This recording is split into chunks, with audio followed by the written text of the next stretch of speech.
Iran ने भले ही Britain पर हमले की बात को औपचारिक तौर पर न माना हो, लेकिन ब्रिटेन ने ईरान को घेरने के लिए एक बहुत बड़ा कूटनीतिक मोर्चा खड़ा करने का ऐलान कर दिया है।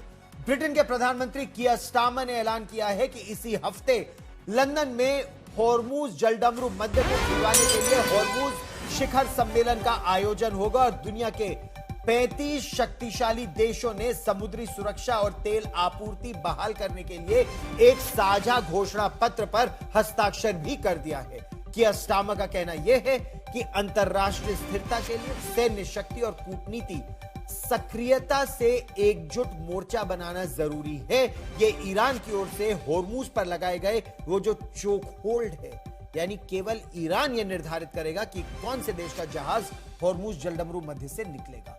अब उस चोखोड़ को खत्म करने के लिए ब्रिटेन एक दुनिया के 35 देशों की गोलबंदी करने की कोशिश कर रहा है।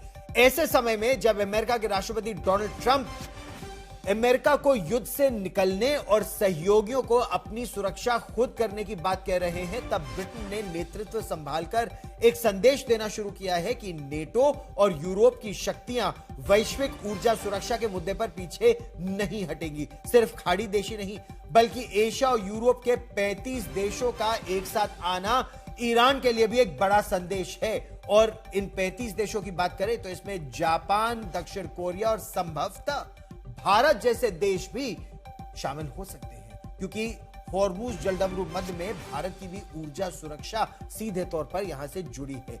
ब्रिटेन की ओर से बातचीत के लिए मिलिट्री पार्टनर्स का जिक्र साफ दिखाता है कि अगर ईरान कूटनीति से नहीं माना तो ये 35 जो देश हैं, इनका गठबंधन हॉर्मूज को बलपूर्वक खोलने के लिए एक नौसैनिक ऑपरेशन को शुरू करने की बात भी कर सकता है। लेकिन इस बीच कियर स्टारमर ने यह भी साफ किया कि यह युद्ध जो है यह ब्रिटेन का युद्ध नहीं है और इसीलिए अब तक ब्रिटेन इस युद्ध से अपने आप को अलग रखे हुए है।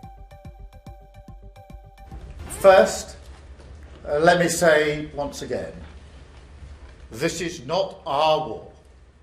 We will not be drawn into the conflict. That is not in our national interest.